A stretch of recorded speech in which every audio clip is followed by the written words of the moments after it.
Um. Okay. This meeting is now being live streamed. Oh my god.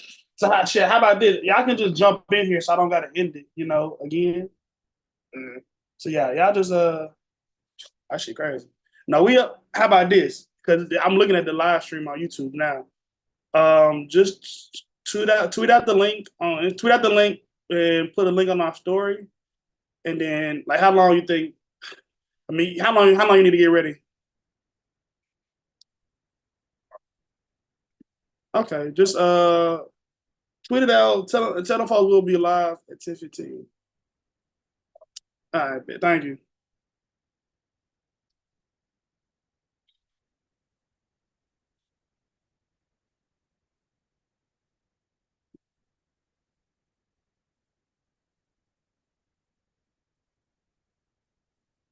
Oh, it might be the wrong TJ. I gotta know a multitude of these niggas. Oh, I'm on live. I can't be cussing.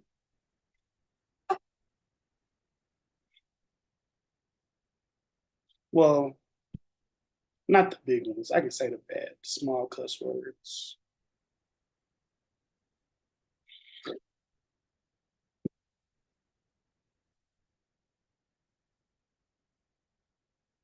Um, wake up, little New Orleans boy.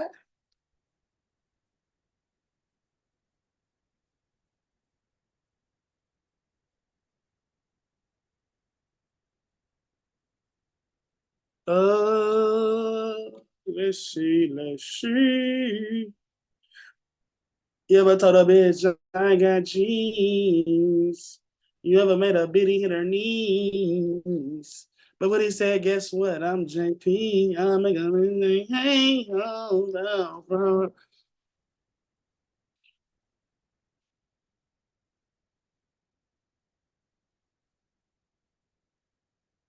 You want to be a boss? Then you got to tap in with me.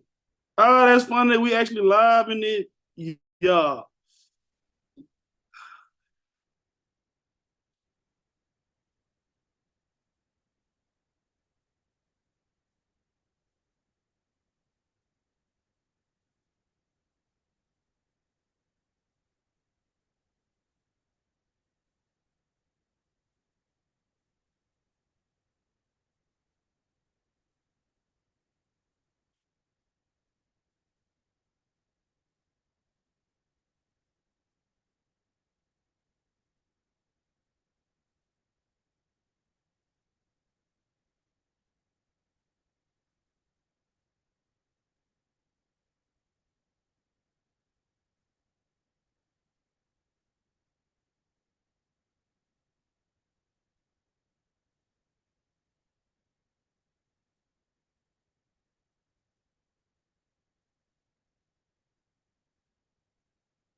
I just went vet again.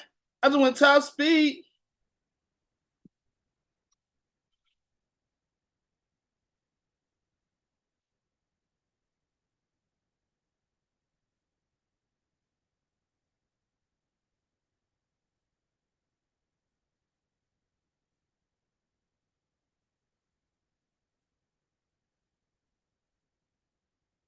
Huh?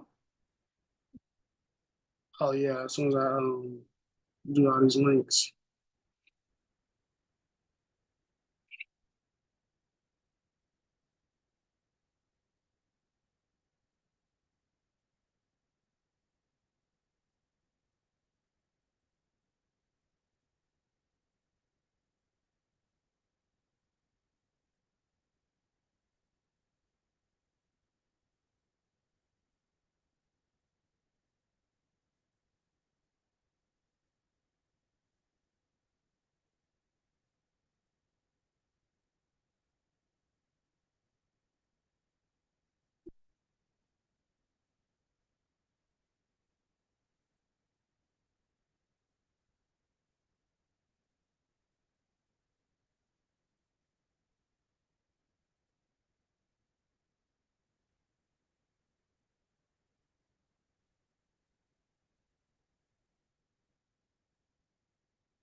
No, which nigga do it?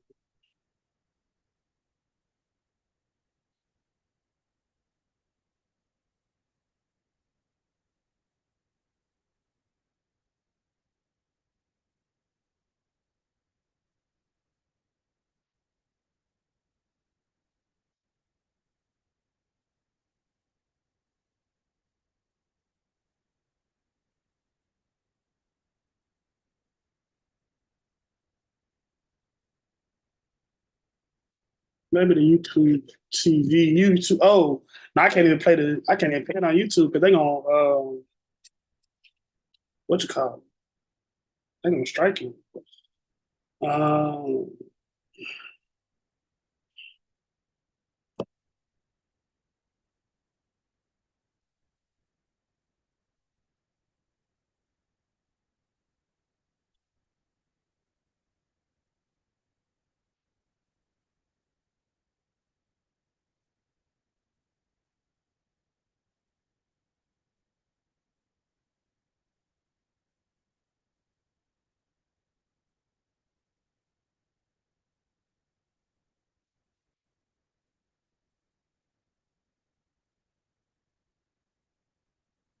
which one for Wendy's?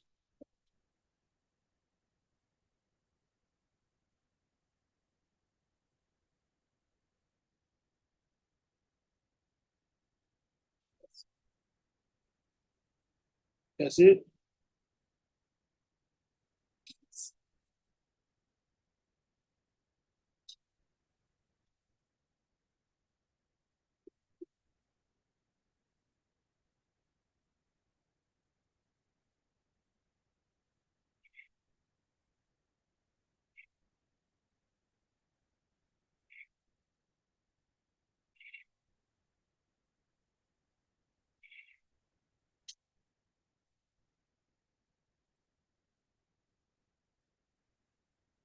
Is Father's Day today or tomorrow? Oh, what day it finished? Mm,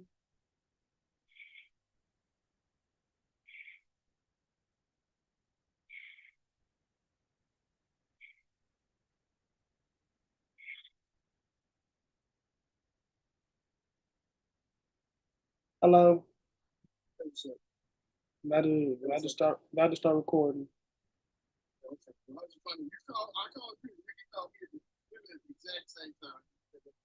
Oh, tell him I said what's up. Nah, I just I saw the text last night. I just travel closed early last night because I had to be up to do this.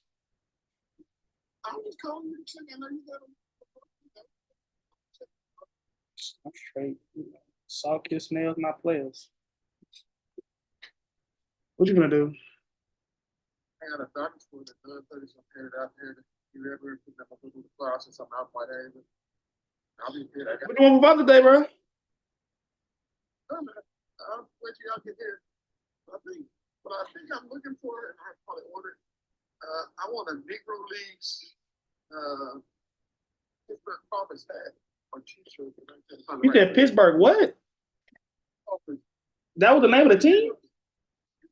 Oh shit. Okay. I'll go look for that. There's two Negro League teams that historically that if I buy stuff, I'll buy. There was a Negro League team in Memphis called Memphis Red Sox. So I used to have, I don't watch on it. I used to have Memphis Red Sox jersey. I don't know why you did that. Oh, they got, oh shit. Man, them Negroes dead. They not gonna come back and get this profit. Lord have mercy. You know, some of them still alive. They should have that man, they need to have them old back in the day prices then. Shit. So, I mean, I bought that shit when it was everything. It's the store Memphis that sold everything. In Google, Memphis, Pittsburgh Conference, and Memphis Red Sox. I got it pulled up now.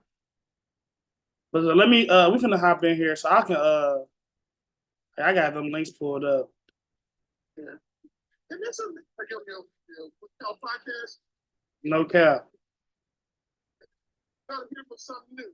Ask if they knew that we had a Negro team in Memphis. We actually live right now. So it was just to join. Just join. All right, I'll talk about it.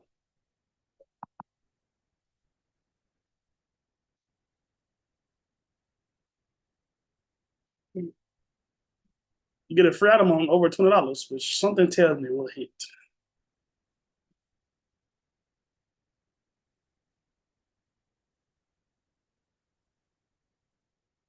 I get on begging you to stay.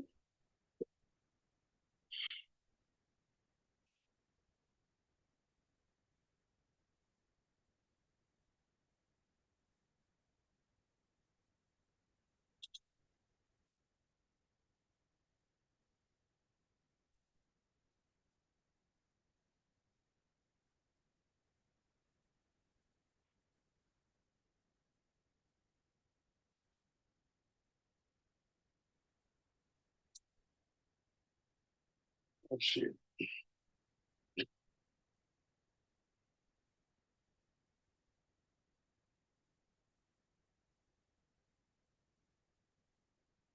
All person to stay out women's business respectfully. Are you respectfully telling a nigga to shut up? Hey Chad, we're still alive, right? Yeah, we're definitely still alive. Y'all can hear me, you know. Gotta get this thing popped off in about 5 minutes, you know. Yeah, black people be late, you know. Negroes with no cap is not a exaggeration. So we were gonna get this thing kicked off. I can see my face at this point. Let's see if I'm sexy enough for the camera. There's only one person watching, but it's okay. Yeah, gonna get the thing kicked off. About 10 minutes. Vance and them will be here. TJ should be here. We'll probably get a lot of people watch this on the maybe not a lot of live, but on the watch back, you know, just to make things easier for our head editor, Mr. Nick. So now, welcome, guys. Welcome to No Cap Sports. Josh Crawford. I'm a Negro of No Cap. The other Negroes of No Cap will be assimilating in here pretty soon. Yeah, we want to just wanted to hit this thing with a fresh mind. We missed the game 3 because I did not send Nick the footage. So yeah, that sucks. That's on me. But we're trying something new, man. Yeah. So like I said, just we'll wait till these guys get up in here.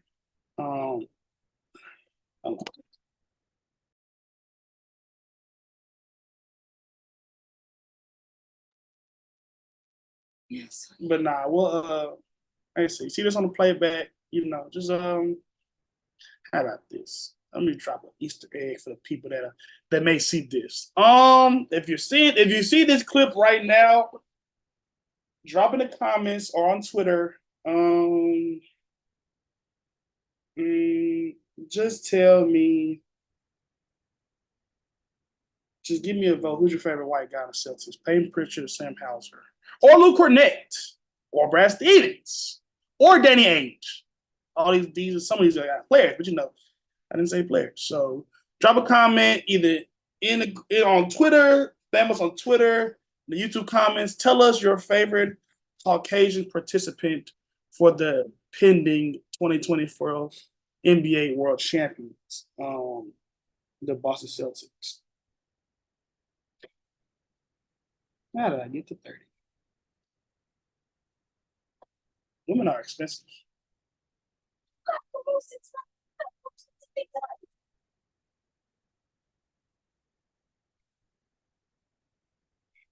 Look at that.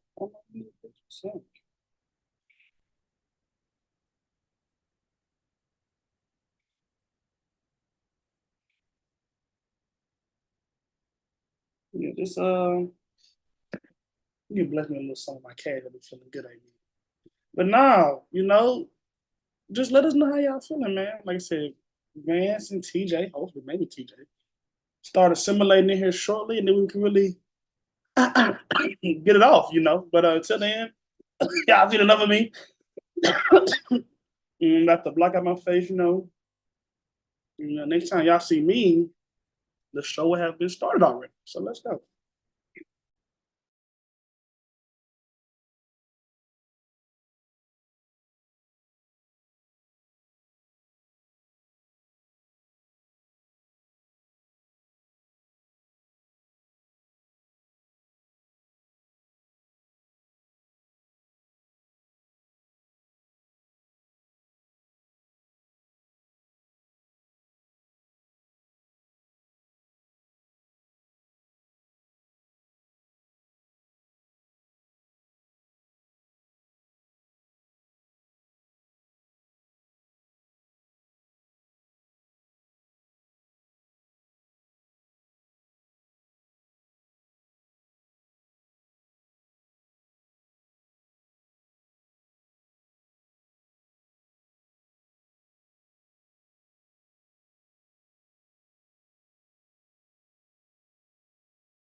Mhm.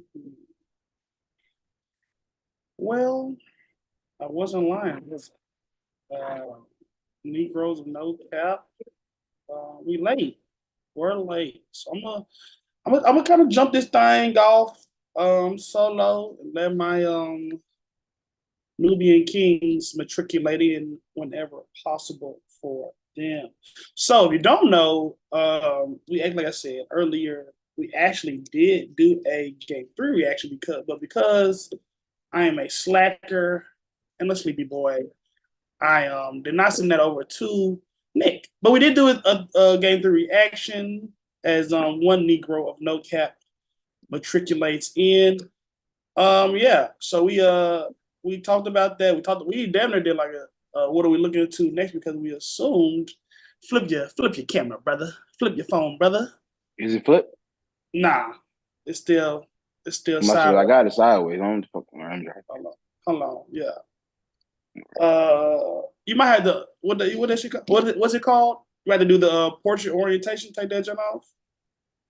I ain't gonna flip that on. All right, is There it we on? go. There All we right, go, Mr. Bush. I can't believe perfect. Van's the one that's late, but it's okay. But no, I was telling the people, um, hey, I was just getting jumped off, no Diddy, because we black, we matriculating in late.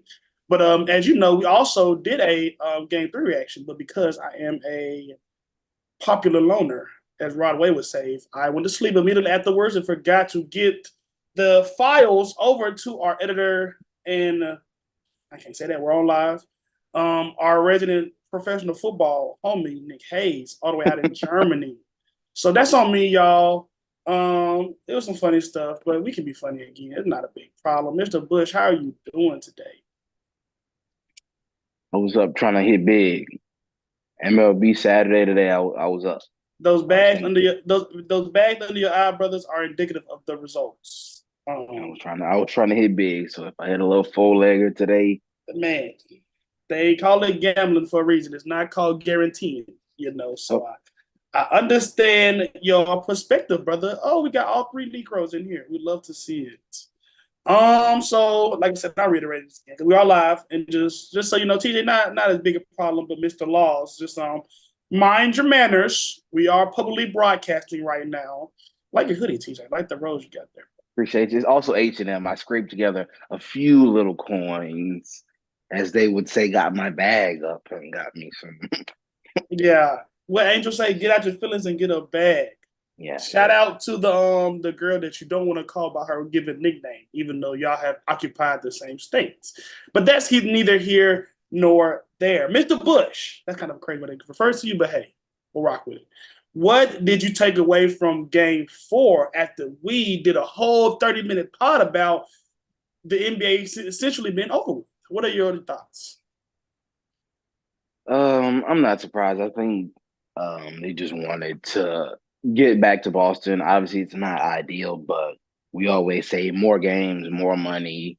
I think when they, saw what the finals matchup was going to be, no one thought it was going to be. We're looking at a 4-game sweep.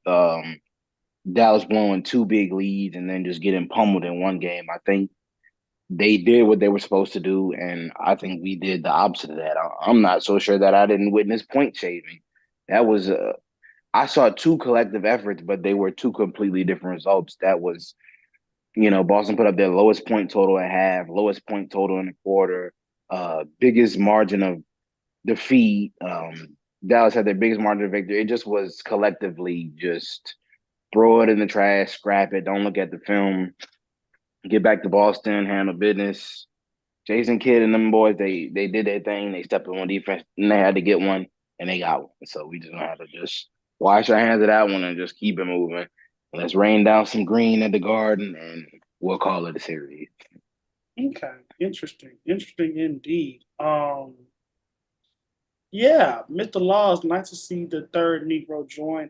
I'm just like I said, I was forced to watch episode 2 of Dark Matter around the third quarter because the game was non-competitive, and as I enjoy quality time with my partner. So I didn't see most of the second half, to be honest. But how about this? because y'all know I've been the box score guy. Do y'all want to hear some advanced stats that may surprise y'all? Because they damn sure surprised me. How do y'all feel about this? Yeah. So, advanced stats, shout out Basketball Reference. Box score plus minus. Y'all are aware of plus minus, but this is I don't know, a fancy white man made an algorithm behind this, and we call it reputable. I didn't cut TJ. It's okay. Jaylen Brown, who has been the best player in the series so far, 3 for 12, 1 for 5 from 3, minus 28 box regular plus minus because they got blown out. Let me give you his advanced advanced plus minus negative 12 and a half. So they're saying per 100 possessions, Boston was 12 points worse when he was on the floor. Jason Tatum comes in at a positive 3.7. Obviously, analytics aren't everything. This is the first time we used them on this show. I just thought it was very interesting because, yeah. Is this for the series? Or no, just for that game. That is the advanced plus minus, the advanced BPM for game 4, not for the series. So, yeah. Jaylen Brown comes in at negative 12 and a half. Tatum comes in with the best BPM for a start at 3.7. Derek White minus 8.3. Jrue Holiday minus 8.8. Jaylen Brown just said them. Al Horford positive 3.2. The best BPM guy, obviously skewed minutes, Sam Hauser, who had all his threes, or most of his threes in 20 minutes. And yeah, some garbage time guys. But according to the nerds, Jason Tatum was far and away the best player in that game for the Celtics. Now, what do my guys' eyes tell? I mean, it wasn't lying, but then again, I think this whole game is a watch. You can't really take anything away from game 4. So, I mean, it got so bad. It was just like, first quarter is like, okay, Mavs got to lead. Second quarter, oh, damn, they're really blowing them out. Third quarter, you're like, okay, I'm gonna watch a little bit just to see if the Celtics going to come back. It got even worse, bro. Now, no starters played in the fourth quarter. So, at that point, everybody for the Celtics got in, which is pretty bad. Yeah, bro. When I see they get 1, 2, 3, 5, 6, 7, 8, 9, 10, 11, 12, 13, 14. Yeah, bro. Guys play. Only guy that didn't play was Porzingis. Saw Markieff Morris 100 shots, bro. He shot 5 shots in 5 minutes, bro. Shout out Dwight Powell. Shout out Dwight Powell. Maxi Kleber showed a pulse. Yeah. Or hit a 3. Maybe didn't show a pulse. Plus 25. Hey. I knew the game was over when they didn't lose his minutes. So, Tim Hardaway feeling like a pimp, going and dust your shoulders off. You too. That is another thing where with Tim Hardaway, where if you do put him in, he has a rhythm now. He might have a rhythm now. He's one of those rhythm players like a J.R. Smith. Hey, he might come out in a garden and go crazy just because y'all let him get a rhythm. That might be. So how do we feel about Dallas blowing out Boston when Luka and Kyrie shot a combined 1 for 14 from 3? How do we feel about that? I mean, once Derek Lively hit that 3, I was like, all right, cut this off. It might have only been like 12 points. I don't even think he's taken a 3. He shot that. He knew that was going in. Yeah. I know this is going in. Like, that isn't just all right, let's just it was going in. It was online. That was going in. I was like, all right, that's enough. It just was one of them nights. I feel like we didn't talk about how bad some of like the other guys were. Derrick Jones Jr. had like 5 points in like 4 straight games. PJ Washington was terrible. We all know about Kleber. His biggest fan is on the other end. Tim Hardaway was fighting for minutes. The Jaden Hardy experiment that went face down. I don't know what happened with that. They were, he was very efficient and he just kind of threw him to the side. Josh Green was decent, but they were pretty bad. So I think their supporting cast did what they had to do. I think this is a big outlier. But if they're going to shoot like that again, a law of averages, if they keep shooting like that, which they actually have been shooting like that, and Boston comes back on this end, game 5 is going to be ugly. They might be smiling and laughing, and they had a great game 4, but if that's not good, you can't undo the fact that you just shot, and that's more online with what they've been doing than what Boston has been doing. That's not an outlier. They've been terrible from 3. Boston has not. And I think this game was an outlier in 2 different ways. So I think if we return to the averages, Dallas might stay where they're at, and Boston theoretically can't play that bad, but who knows? Okay, Yeah. you touched on a couple of different points that I want to hit on, TJ. I've deleted the porn from my browser page, man. So I'm gonna try to see if I can share my screen and play this Brian Windhorst Meet the Grams matchup, elite Oh no. content. But no, I think I said I continue to say coming into this series that I think Dallas had two games that they were going to win. The really bad Boston shooting night game and the blown Boston lead game. These are things not unique to Dallas and matches whatever. These are things that Boston has continuously done. That's why I thought it was going to be 6 kind of built in. So in a cruel twist of fate, this game is won by really neither of those stretches. Boston shot 34% from three, 14 to 41, not bad. We've seen them shoot worse probably in this series, honestly. Game Can't 2 blow a was lead. awful. Exactly. Can't blow a lead if you don't really ever have a lead. So obviously that wasn't the issue. My thing is this. I came into this series saying that Boston is probably the most talented team in the NBA by a big gap. But they don't play like that. I think that Dallas could be the team because they came out of the West, obviously tougher. I think they could win by being the tougher team, by playing better, even though they're not more talented. So, and I'll throw the matchup on there at some point, but that kind of been the reverse to where Tatum and Brown and all these old guys from Boston have been like, hey, we've gotten it before. We're tired of this narrative. We're going to really turn up the intensity. And Kyrie, the guy that's won a chip, and Luka, the guy that's got 5 in all first-team All-NBAs, they're the ones that have wilted.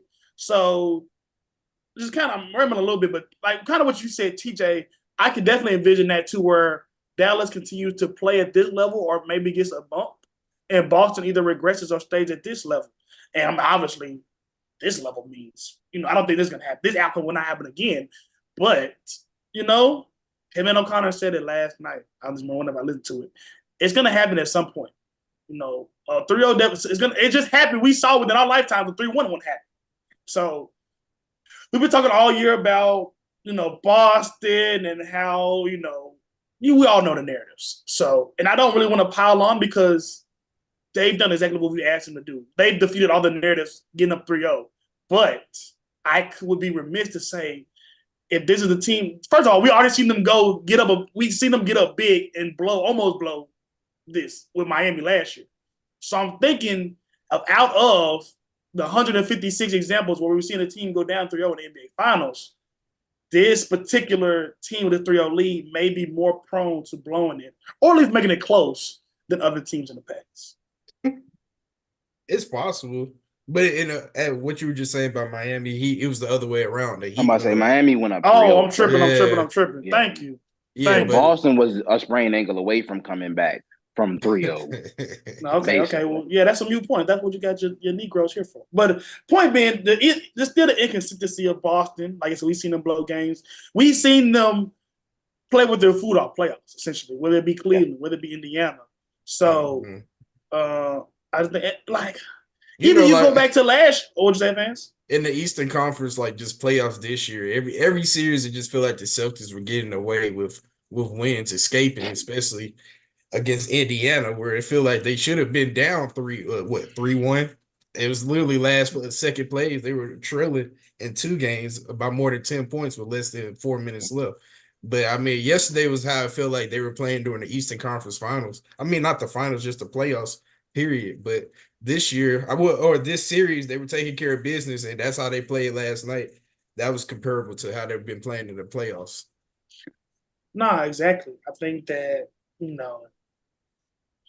Luka's obviously had horrible defense past couple games, but we saw him in the Clippers series, I believe, really be a guy that can sit in the stands, move his feet. Obviously, Paul George, whatever, is a different thing than Jason Brown. But we've seen Luka in these playoffs be a serviceable defender. So I don't know how much you're gonna do with. I don't know how much you can expect to really do away with the complaining and all that. That just seems to be. He was hooping yesterday. He was hooping yesterday. But it's a difference between your coach. Your organization just made you do this sit down interview, and your coach just blasted you. So you gonna act, but let's see this in Game 7 in the crunch. I mean, it was nice to see him put his pride away. At least he did it that fast.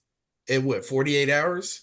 I think quick turnaround. the way he played defense, some people, a lot of players would have just shut down, bro. Quit in 18. Imagine tabloids Ben Simmons in that position, bro. He wouldn't play again in the finals. So I'm gonna give credit where credit's due to Luka for going ahead and stepping his defense up yesterday like that. I'm gonna say this. I'm an avid video game player. NBA My Team, fat _boy _ Josh56. If you want to get at me, Luka Doncic is my sixth man on my team. He had the tools to play defense. He's a 6'7" guard. He can get in the way. He's built to stop other big, bulkier playmakers like him, not guys that really acceleration guys like Shea. He would be the perfect guy to lock up a guy like Shea because all the bumps, all these euros, all this slithering that Shea does. Luka has the body type to be like, nah.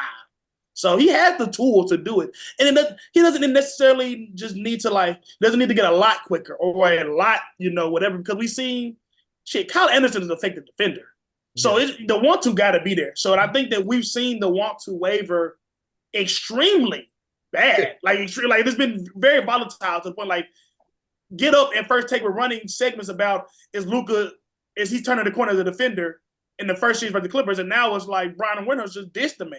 So the ability is there. I think if it was an Isaiah Thomas, Trae Young situation to where it's you only work with so much, did he? I think that people would be more I give it to he's just not gonna play defense. But this is a guy that's 6'7" and is one of the most masterful offensive players we've ever seen with his mind. I think he could grab some defensive concept. I don't think it's beyond him. So I'll be interested to see, and I'll throw it to y'all. What do you think Luka's effort looks like in Game 5 and a potential Game 6, especially when you go back to Boston? It's gonna be solid, bro. I think they're gonna come out again on fire. I think it's gonna be it's definitely gonna be way, way, way, way much closer. Boston played just a really shitty game, and Dallas was hitting crazy shots. Now it does.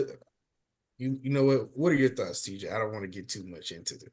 No, I think you nailed the crate. That was just one of them nights when they were hitting there was one possession where they missed a shot and Kyrie accidentally slapped the ball out of somebody's hand and tipped it back in. It just was it was just plot armor buckets. They had the doggone confetti ready. That was just I think in this universe, they were never not going to win that game. I said on the last episode, they want to take it back to Boston for Game 5. Obviously, they have two different mindsets. Dallas is trying to survive. But somebody said it on TV. Boston's like, hey, man, we could do this at the crib. We got a few to spare. And I think they played like it. I think so y'all talked about the plus minus and JB and JT. I think we're splitting hairs. I was like, neither one of them really moved the needle for me. Yeah, we want to get down to the analytics and be like, oh yeah, he had. Drew Holiday had a minus 40. He set some type of record last night. When he plays like that's when it's just when he had that terrible shot in Game 3, he just chucked it up after he caught the ball, and in this game he just was he was doing his best, JB down the stretch. He was kicking the ball, he was throwing it into the crowd, and just when the guys that are supposed to settle you are rattled, it is not your night. I think they just need to rein it in, go home. Apparently not practicing the day before the game is how you do it. So if they gotta not show up for open practice, then give them a day off. I don't know. But resorting to diversion tactics, Porzingis was so far on the other end of the bench, you couldn't tell if he was a spectator. I was like, why does he even have warm-ups on? Yeah. He might well have a suit on. He didn't even think about taking this team is not a gimmick team. I don't know, Joe Mazzulla presents himself as such this salt of the earth guy, and then they go do this you mean weird weirdo, my nigga. I'm saying, but they go do this. What do you mean? What is that? I don't even know what that means. He is weird. That's a weird dude. I'm saying he's like a man's man. He's a Christian and he's all about basketball and he's not flashy. But then they go do this weird diversion tactic. He's available in some situations. What does that mean? We're gonna unwrap him if I look up and it's 3-3 and we're headed back to Boston. Yeah, of course. They just were saying he might not play again this season. Yeah, give him a warm up. He's smiling and laughing. He's riding the bike. No Diddy before the game, and he was never gonna play. He was never gonna play. Let me go. Let me throw this at y'all real quick, and I think Vance wants to get back to something too. We saw this. Both games have trended towards Dallas attacking the paint with KP out. If KP isn't available to play till game 7, or if he's realistically not coming back, I heard Lisa Salter say his injury is a 6 to 8 week injury. It's just the finals. They're going to expedite the timeline. What do you think about? What do y'all see as the gap between Boston and Dallas if KP can't come back? Lively's the best big in a series once it gets to that point, just because of the way he plays the game. He's a great pick and roller, has great hands on the inside. You can throw a lob to him every single time in the dunker spot, so he looks good. You think Lively is better than Gafford? If he's gonna start hitting threes, they both do this. Yeah, I mean they both do the same thing essentially, but he's been the one getting the PT this series, and he's been hooping. No, you're right. Because double the last 2 games. No, you're right. I just feel I gotta go. I think my mind is too stuck on what Lively look like in Boston. Just scared, shaky, indecisive. He's a rookie. He's a rookie. Like even in Dallas, even last game game 3, wide open lob, he missed it. It's not his fault. Like obviously with his mother and things like that, he's carrying a lot more weight than Daniel Gafford got on him. Lively is him. Like he was what number 2 overall in his high school. No, class. for sure. Derek Lively will be a better player than Daniel Gafford. But I think right now, like Daniel Gafford's in his prime. He's 26. Yeah, Lively's what 19, 20, you said? I thought that. Yeah. So yeah, I think at this very moment, because I think Gafford's a little bouncier, a little quicker off the ground. I think just because he has more time in the league. Thank you, no Diddy. I think that his defensive time is a little bit better. So I think it's not even a one. I think it's a 1A, 1B. But if I was Jason Kidd, I would be flipping their minutes. Gafford will be getting the 20, and Lively will be getting the 10 to 15. Because also, I think Lively is more prone to foul trouble. Yeah. So I think you would rather have Gafford. Gafford can get 2, and you bring in Lively with none, and now there's no pressure on him to not get, like, he can damn near pick up 3. Mm-hmm. So I just think that would, because I think when he, because Gafford got, watch the language, boys. Gafford played 10 minutes last night at the starter. That's crazy. Mm-hmm. Al Horford started, KP's obviously out. Al Horford is kind of that token starter for Boston. He had 23 minutes. Mm-hmm. Sam Hauser played 20. Payne Pritchard, but like, Daniel Gafford got to get more than 10 minutes. If he's the 4th best player on your team after, PJ, Luka, Kyrie, and if somebody tell me something that tell me if I'm wrong. We've been saying that since game 1 though. So it's just like, really, Max Kleber should never been getting minutes after game 1. That's how many of his minutes were garbage minutes? Like realistic? He got some good minutes in that first quarter. Daniel Gafford only had 1 foul, and he only played 10 minutes. The game was mostly decided after at the halftime, but still. Yeah, man. These are obviously skewed. Let me go back to game 3 actually. Because he texted the group saying they won the Cleveland minutes, and that was like the first quarter. He was getting killed. Nah, you're not lying. You're not lying. Let's see these minutes break down for game 3 because we know it, because we talked about it, but the people don't know because I did not send the files over. Title rotation, obviously, 8 men only for Boston. Al Horford token started 37 minutes. Daniel Gafford only 16, Lively 30. Man. I see what you're saying, Vance. 10 boards, 30, double, 10 point, 11 point, 13 rebounds. Yeah, bro. No fouls, which is good for him. And no fouls in 30 minutes is actually amazing for him. But just no blocks, 2 steals. I don't know. I guess me personally, I would rather have a guy that's, it ain't like Dan Gafford been playing no type of big time ball in Washington. But he's got more NBA experience. A little bouncier, I would trust if I was a little bit more if I was Jason Kidd. Yeah. They might as well start Lively and not play around at this point, just because, like you said, you just broke down the minutes. Cleveland played 8 minutes. They lost the game by 7. They lost Cleveland's minutes by 13. Mm-hmm. And so if you just give those minutes to Daniel Gafford, or even move Cleveland to the power forward, which they have been doing sometimes, which is still stupid. He shouldn't get in the game anyways. But it's just like Daniel Gafford, He definitely should be playing more. But if it's not Lively, I'm not mad at Lively getting the minutes. That's all I'm gonna say. No, that makes sense. Like and like you said, the boy got 2 double doubles as a rookie in the NBA Finals. Like he's not a bad option to have. Mhm. I'm just definitely reminiscent of game 1 and game 2 where he's the open pocket passes, fumbling the ball, and 4 fouls in the quarter. Like I said, the missed lob. So, but like I think more than anything that shows just the work that everybody's on. Everybody loves Brad Stevens, but I don't know who the executive for Dallas is. But I would think you have to say at this point that that's the team that improved the most of the trade deadline. This is a team that went from playing team to literally a finals team. So, you're talking about last to this time last year, you didn't have any type of rim. Kleber was your best rim protector this Yeah. time last year. So you got 2 legit guys. They missed the play-in last year, which is crazy. Exactly. So what do we think? Do we think Game 5 Boston wins? Do we think Game 6 Boston wins? Do we think Dallas takes it to Game 7? Do we think Dallas wins in 7? What do we think? uh, it's really like flip a coin. At this point, it's flip a coin, which is crazy. Even though the Celtics are up 3-1, I think it's flip a coin. But I think the Celtics would definitely get 1 win in 3 games. Now, which game it is, I'm gonna just go ahead and say Game 5 is gonna be close. I think the Celtics are gonna close it out in Game 5. You gotta put them to sleep. Gotta put them to rest. Now, listen.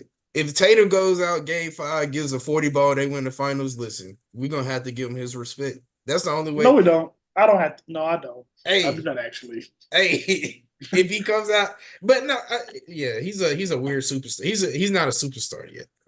I think that's solidified. He's not a superstar yet. He's an all-star, but not a superstar yet. Mr. Bush, can you take off your white man glasses, your green colored glasses, and give us an objective opinion? On what do you think the outcome of this series would be? Oh, I mean, if this was any team, I would say like you realistically should have won last night because at the end of Game 3, they didn't want to play no more. They just blew. They blew a 20-point lead, came back from 20 down within 2, and they ended up going back down by 10. I think if this you should have won last night. If you can't close out Game 5, I think last year went to I think what was it? Denver went up 2, lost 1, and then they won Game 5. I don't think it went to 6 last year. Huh? It But was they 5. won. They finished in Denver. Yeah. Okay, it's got to be the same thing. I know that it's not exactly must-see TV, but we're past the point of getting a good final so far.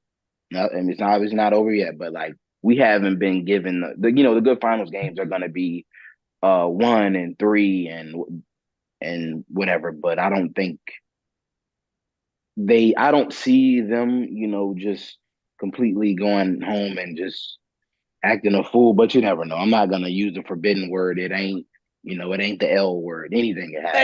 Hey brother, you doing a lot of dance. Doing a lot of dance. You got the tap shoes on right now. Celtics in 5, Celtics in 6, Celtics in 7, Dallas in 7. It's a multiple choice question. I said earlier in 5, but I just don't want to have to eat that. And we do the post game. Well, just say it, bro. I'm saying. I'm gonna do a little Doctor Strange thing. I'm gonna calculate all in my head. Another one bites the dust, Vance. I'm gonna go 5. I go 5. Okay. Still crazy. Got it. Bet. I think Kyrie, for the black community, Kyrie has to have a good game in Boston, at least one. I think that'll happen in Game 5. I think that I like what I said earlier. I think this game, kind of crazy saying a blowout. I think this game is closer to the mean for both teams in terms of getting shots, consistency of role players, yada yada yada. So I think while it won't be this bad, I put my business out there. I took Dallas -6 in Game 4 for +140. I'm gonna do something similar for this. I think Dallas has the wherewithal to come into Boston and to get a like not obviously 6 ain't a convincing win, but like I don't think it'll be I think it'll be more than a one possession game, which I think is what I really indicated. So no, I'll do Celtics in 6. I really want to say Dallas. I really want to. I really, really, really want to. But nah, if nobody has anything else to say, I ain't gonna close us. Well, now when I talk Grizzlies or no, we don't have to. TJ not even from Memphis, so we can't. Yeah, I want to. I'm just a spectator. You can talk anything you want. I'm good. We up. We might as well. How about this? I'm gonna share my screen. Can I share my screen while I'm with you, Kyle? I'm just gonna close us out with the journalistic stylings of one Mr. Brian Windhorst, and then we'll get into who the Grizzlies to draft because it kind of sucked that they're not, honestly. Can y'all hear it? You might want to pull it up on YouTube. You don't know what's gonna pop up on X. You probably right. Well, let's let it run. If it's a moan thing, y'all know. It's muted. You said it's muted? Yeah. Y'all can't hear it? What? Why can't y'all hear it? Text this. Let's see. Select the speaker same system headphone. Let's see. Can y'all hear it? Can y'all hear it now? Look at me trying to be tech savvy. That's okay. Nick, you'll see the clip. Nick, when you cut this part, just drop the Wendy beat the ground video here. We'll probably post it on. I already retweeted it. We'll just tell you, Mr. Desmond Bain, we can take your stuff. You don't look like you're verified. We'll just rip it from his Twitter and post it on ours. It's okay. Shout out to homie Desmond Bain. Speaking of Desmond Bain, great transition god. Grizzlies projected a draft at 7, fall to 9. The draft is in less than, let me see. It's Thursday after next. That is a black ass calculation. Thursday after next. That's a black ass way to determine time. I appreciate it though. Let's see. Thursday after next. Look at me trying to use the white man's internet. It won't even tell me. I think that's the 20th. I believe it is. No, it is. No. 26 and 27. So Wednesday after next year. Yes. Hey, I listened to y'all. Got it. Who was your ideal candidate if the Grizzlies had the first pick? Who's your ideal candidate now that the Grizzlies have 9? Just give me a quick hit because we'll get up out of here. Listen, man, I don't really know who this draft is so unpredictable. I don't know who's gonna fall where before we even get there. But realistic options.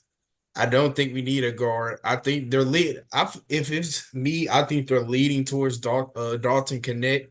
But if somebody falls there at 9, I will take whoever. I trust whoever they take. I'm just gonna take the easy way out. I trust whoever they will take. As long as it's gonna get Zaire Williams out the rotation, then yeah, let's do that. Hey, brother, I am not mad at you for that because Zaire Williams has some thoughts and tendencies that I'm not going to repeat on this public broadcast during Pride. Exactly. Hey, brother, Pride Month, shut your ass up, DJ. We're trying to get to this bag. Shut your ass up. Thank you, sir. Going off the Ringer big board, but I don't think it's really accurate. So that looks kind of crazy. Okay, we'll do the mock draft.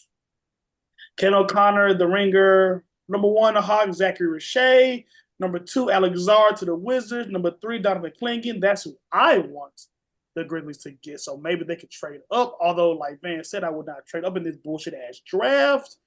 But you got to do what you got to do. We need to come into the season starting either Donovan Clingan or Nick Claxton. That's what I would like to see. 4, Montes Buzelis with the Spurs. They need to draft Dillingham. They need to get Darwin Wemby. 5, Reed Shepard. That would be a cool looking white boy and some buffs. 6, Stephon Castle. The Hornets don't know what they're doing with him and LaMelo. Name I'm not going to pronounce it. The Blazers at 8. Nikola Topic at 8 for the Spurs. Crazy because he has a torn ACL. Okay, they have us at 9 selecting Indiana sophomore Khalil Ware, who I'm familiar with, 5-star recruit. Set the NBA Combine athleticism record Only a sophomore, only 20 years old. Potential 3-point shooter, really good athlete. I wouldn't be mad at that. I might not want him at 9. I may want to trade back and get him, but that is also an option. I'm 11 to the Bulls, Devin Carter, Anthony Carter, assistant for the Grizzlies. I would not be mad at Devin Carter. The fit, but I think that if you draft Devin Carter, that makes Marcus Smart expendable. Because Marcus Smart already may be expendable, but I think Devin Carter has the potential to do everything that Marcus Smart does for you on a much cheaper contract. I think we're at the point now, though, where all we got to do is take the best player available. And let's just pretend this mock draft is true. Who's the best player if the Grizzlies are the pick at 9 and this is mock draft is true, everybody's on that big board, who's the best player left? Okay. I'll just throw out the next 5 names to you. How about that? So 10 is Cody Williams, 12 is Zach Edey, 13 is Dalton Knecht. We better not draft Dalton Knecht. We better not draft that white man. Dalton Knecht, 13, Ron Holland, 14. I was a big fan of him coming into the draft, coming into the year. And 15, he won't make it, is Rob Dillingham, which he won't make it to 15. He won't be available at our spot realistically. They had Devin Carter at 11. That's what I'm seeing as well. Yeah, You already got Jake LaRavioli. You don't need Dalton Knecht. brother. Exactly. White small forwards in Memphis just don't. It's blame Chandler Parsons. We don't got a good history. This ain't the draft to be wasting another making another bet on a white forward that's not from Memphis. That guy hates Memphis and he's anti-Semitic, so we don't stand him. We don't stand him neither. With some things that we could talk about, just know I was really, really trying to keep it PG, Mr. Parsons.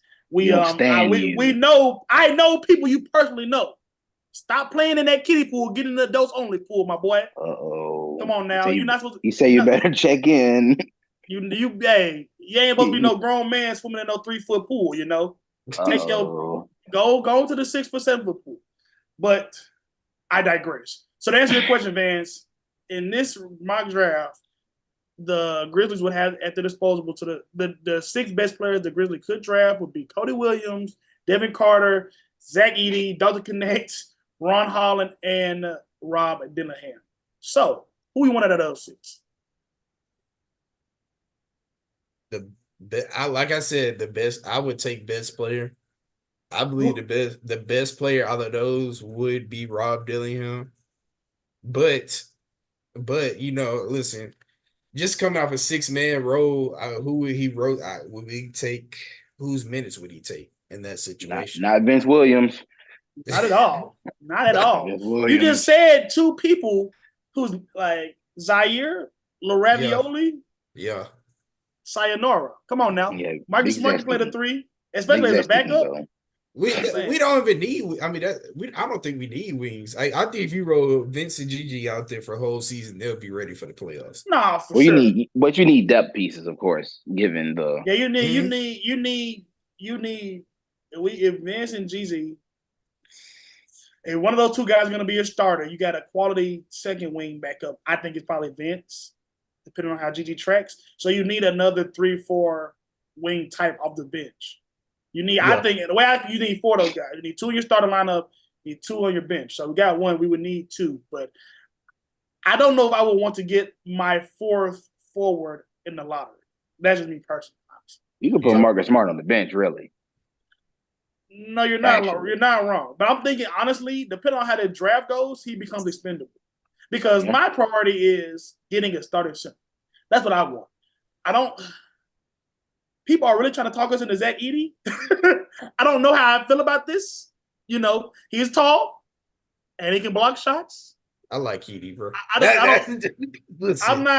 don't think we need to draft him or Dalton Knecht. And we don't need to draft neither one of them. Man, not at 9. Not at 9. We can trade back, but not at 9. Not with a top 10 pick. I mean, he was one of them ones too, though. Like in terms of like how I was talking about Lively, he went to IMG. He was a top recruit. He knows what he's doing. Lively came out his freshman year. Zach Edey's been in college 17, and he dominated. Like Lively he would have never dominated like how Edey did in college. But he would have been very good, probably first team, All American, all of that. He would have got all the accolades. But the way Edie was hooping, he's still gonna be 7'4" in the NBA. It's gonna Here's the be like thing. what, three people that can really just like kill him at the center position, the switch. Everybody gets killed. So Here's what I'll say. I'm way higher on Edie than Dalton Connect. I seen Dalton Connect struggle to create against guys from Purdue. So, first of all, no sir, no sir. Get that fake ass Doug McDermott off my team. No sir. We might well keep Jalen Raven if we're gonna do this shit. Jake LaRavia was spraying at the end of the season. He was Calm down. we're We're not talking about the Pelicans right now, brother. Calm down. So I could be talked into Zach Edey before Dalton connects. I want no part of Dalton connects on the Grizzlies because what you just said, Vance. Whose minutes are he taking? Who? He's not better than Gigi Jackson. He's not better than Vince Williams. He may not be better. So point blank period. I just don't. And even like I would take Cody Williams over Dalton connects. I would take Ron Holland over Dalton connects. I would take Jacoby Walter over Dalton Connect.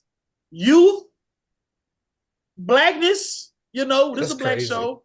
But also, like, we saw. you don't think that's a little crazy? I think he still was nice. Don't get me wrong. I'm saying, you talking about a freshman, even Bub Carrington, 6'6" freshman.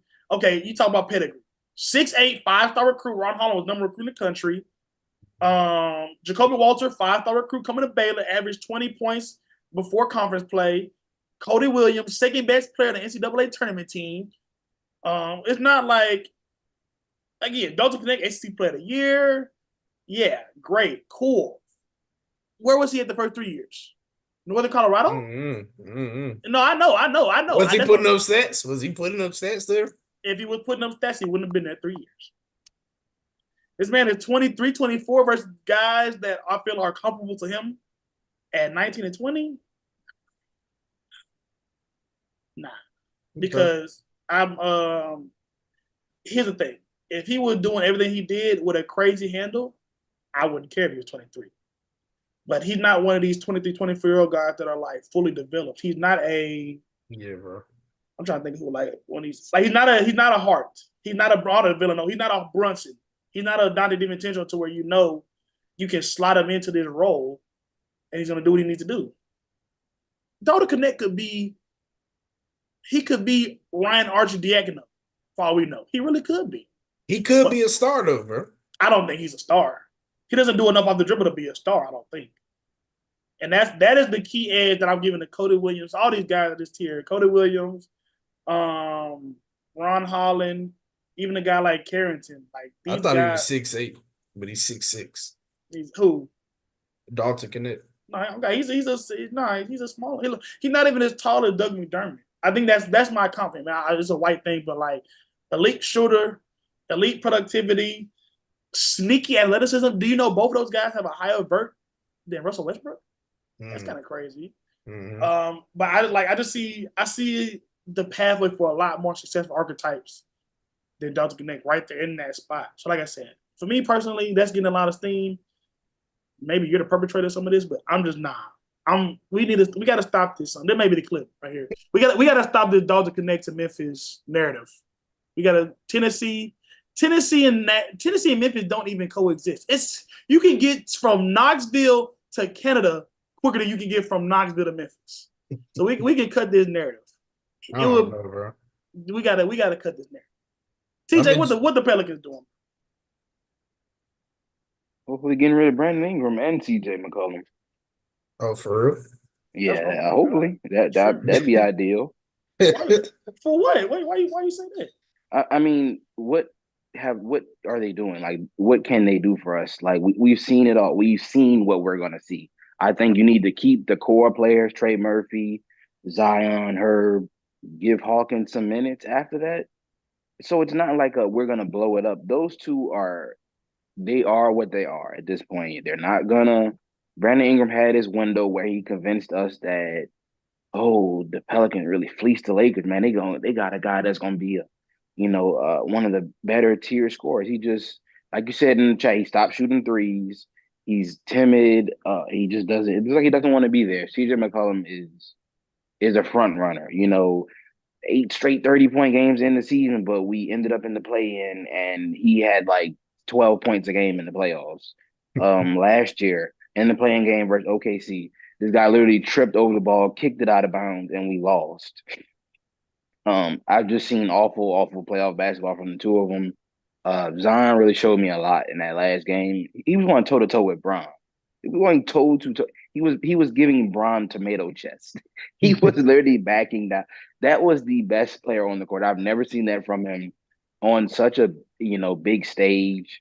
I think you've got the core. I don't think you got the coach. I'm not crazy about Willie Oh, Green. what? Is that Hey. black man slander, brother? No, I actually like Willie Green a I'm lot. saying that man did a whole windmill. I will say this. I think Willie Green does not have the edge to be. I think what I see is he wants the players to like him a little too much. I just That's don't think he crazy. has that. This is just me. This is just my flavor. Like he doesn't have that. Like how Spo and Pop have that that sting. Like you play for us, not you play for me. Like I feel like with him, he's like he wants to be everybody's buddy, and coaches are our partner, and like they don't like fear him. Like they're starting to come out and say that they were in the locker room and him and Brandon Ingram got into it. It's like you don't see that from him, but I'm starting to they're backtracking and saying that he's not. He doesn't have that tight of a grip. I don't think you're supposed to fear the coach, but like he's not supposed to be your buddy. Look at the teams that are winning, these Nobody wants to hang out with Joe championships. Mazzulla because he's weird. I don't That's know. what I'm saying. Like no, it's a fact. I feel you. Joe Mazzulla First of all, to push back a little bit on TJ, looking up Willie Green, this man, 42 years old. Don't give me wins. Don't give me that Detroit, wins. Michigan. This man is from Detroit, Michigan. A place so gritty, the whole damn city went bankrupt.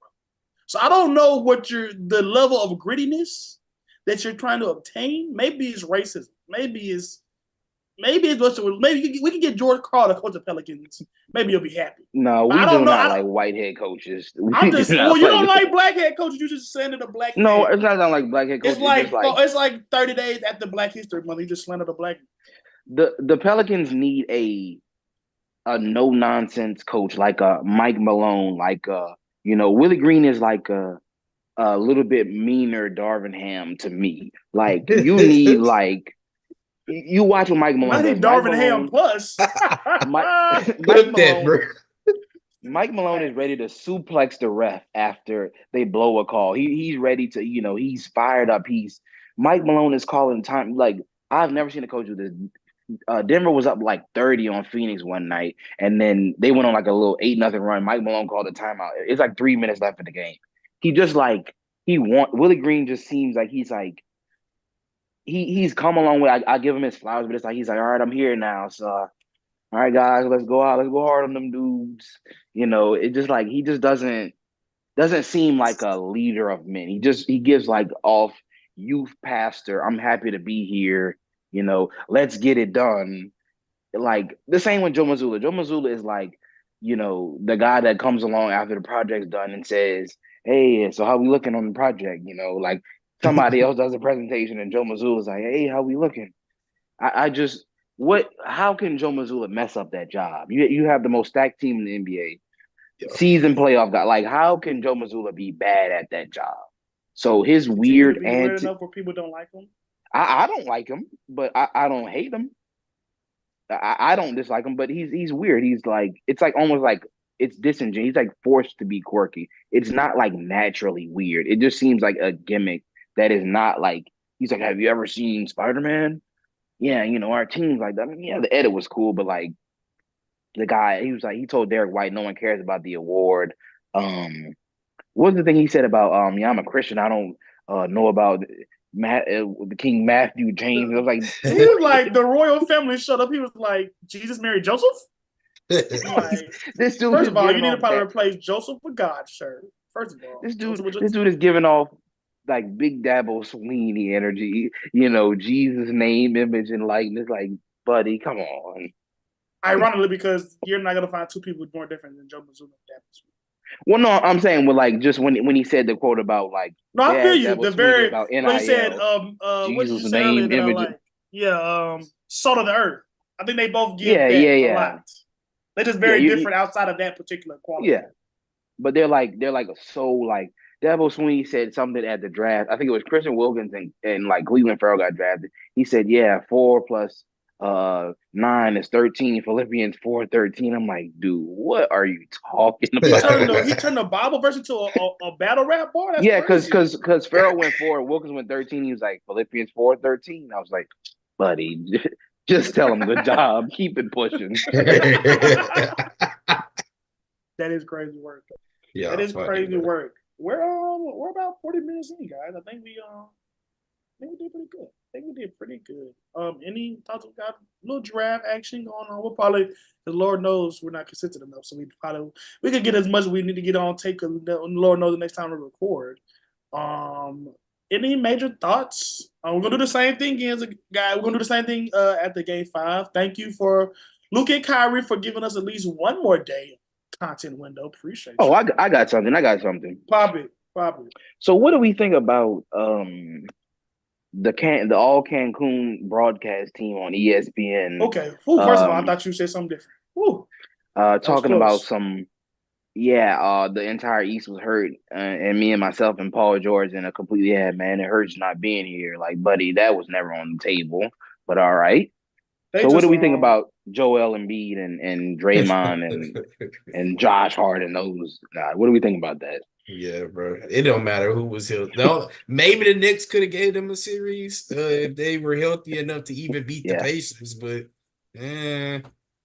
it was listen. It's a very competitive conference, but there clearly was levels to that. Right. ESPN just doing shit. I don't care. I'm ready to watch the game. I only turn it on 5 minutes before. I miss most of them folks. Yeah. I only see the clips on social media.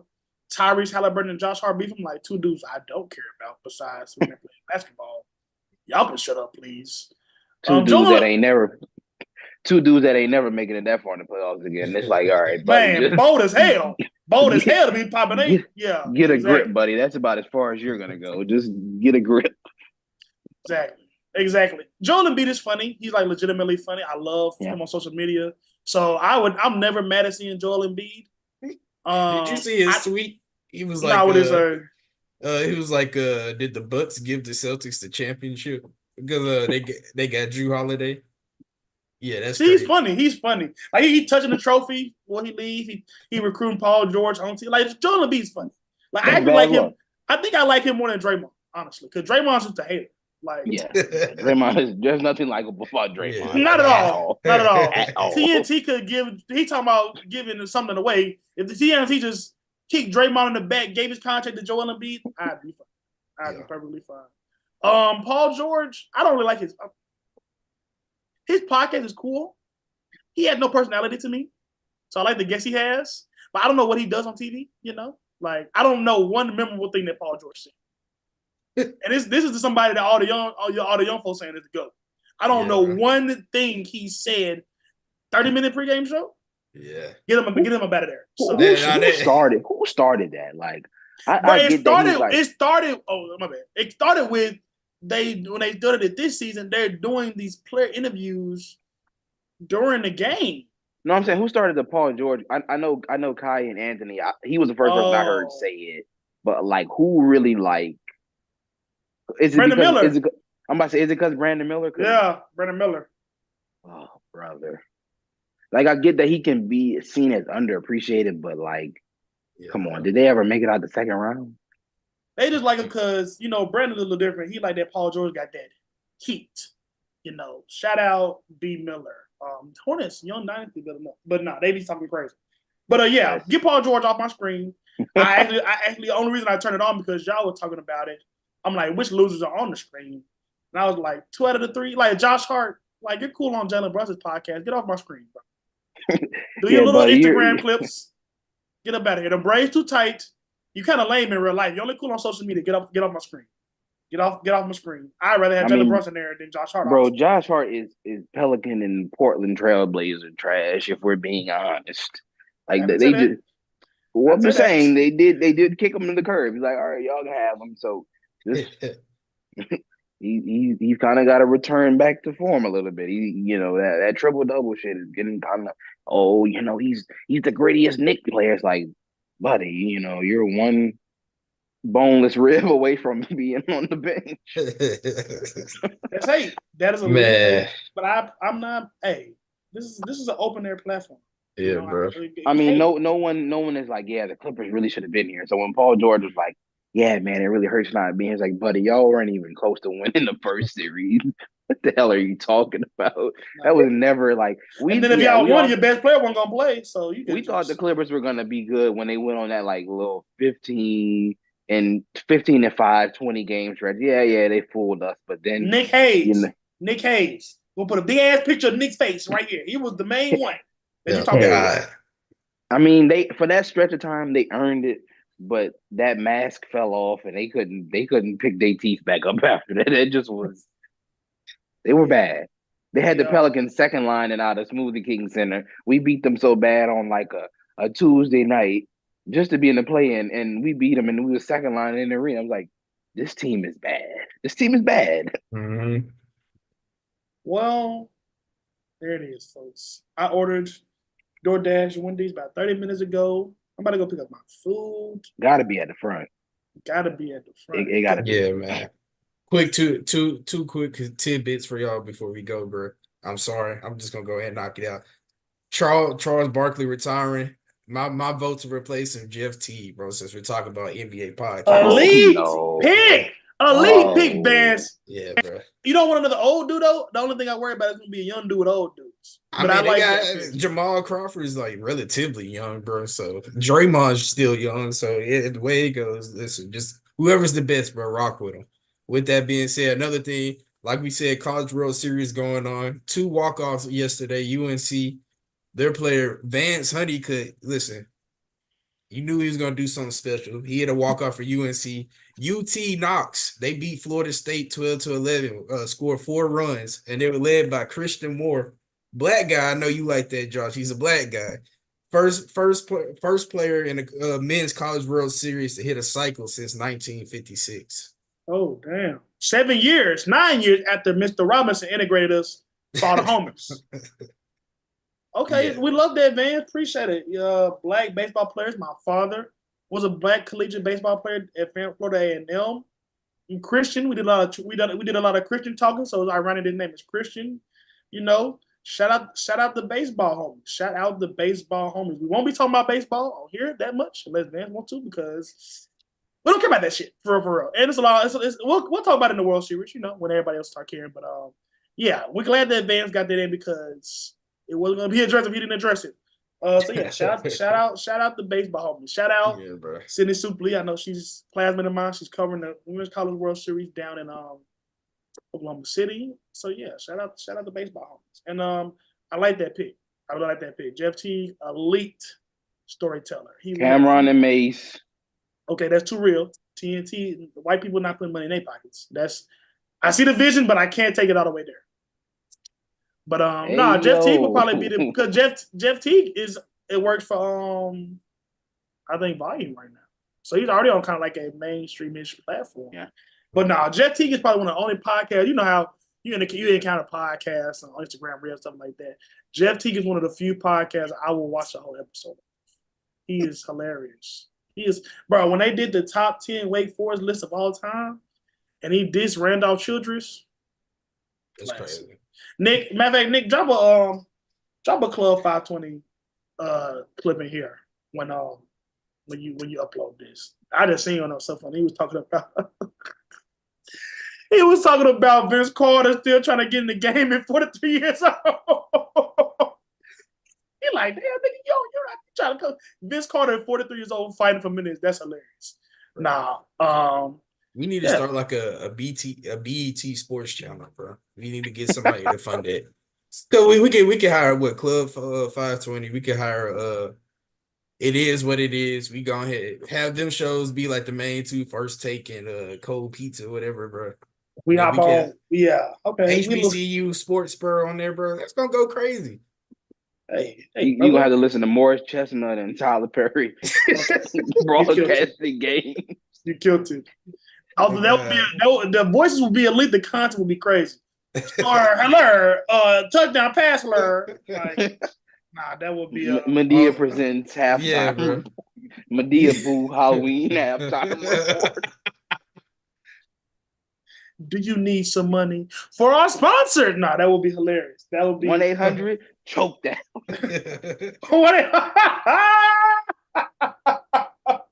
I think they need to put us on there. It was Van's idea. We need to be on there. Really, on God, That's what I'm saying, throw Vans as the sideline reporter. Me and TJ run the cameras. You know, I don't gotta have all the shine. Nah, that would be lit. I do College Hill. We're gonna do a segment at TSU or PV. You the College king. Hill. You the king of Ooh, PV. my boy Carlos Miller just got on that show too. Ooh. We got like a Hard Knocks HBCU edition, bro. But I'm thinking, ain't college on the hill for people that ain't graduated? I think I graduated. Not I think I did. So I don't know if I'm eligible for the show. He can always go back for another degree, bro. Ain't nobody. So you already got 5. They clearly ain't stopping you. They can't put a cap on you. That's peace. Okay, nah, I ain't gonna lie.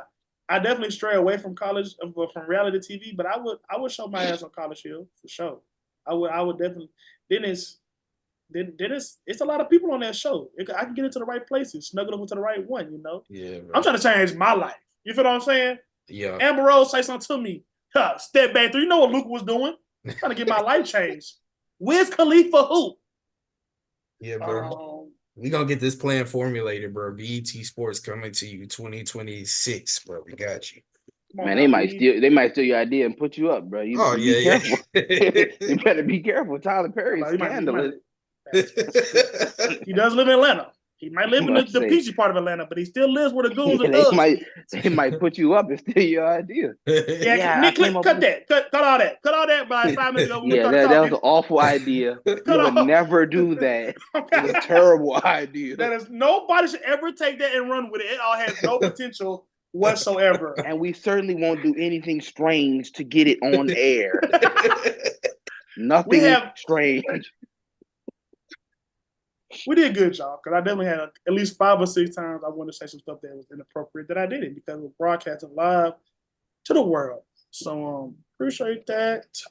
Even that we danced around that segment pretty nicely without saying something inappropriate. So I feel you. We are not willing to do anything strange for no amount of change. But if there's a life-changing opportunity, we may be amenable. Because BET got that bad. And I see the show that y'all put on there. We could get on there.